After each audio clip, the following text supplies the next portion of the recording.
Ann Curtis tuluyan ang iniwan ang Showtime pan matapos mahuli ni Erwan Heussaff na may kaharika na co-host.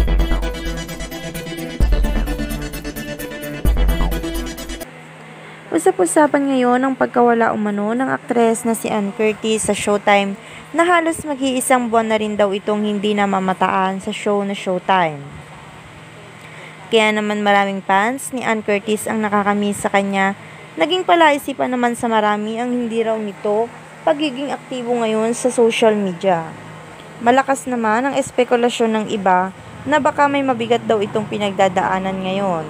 Maging sa buhay may asawa nito. Dahil naging kapansin-pansin din na tila burado na ang ilang larawan nila ni Erwan Heussaff na magkasama. At tanging sa anak na lang na si Dalia ang natitira na larawan sa kanyang social media account.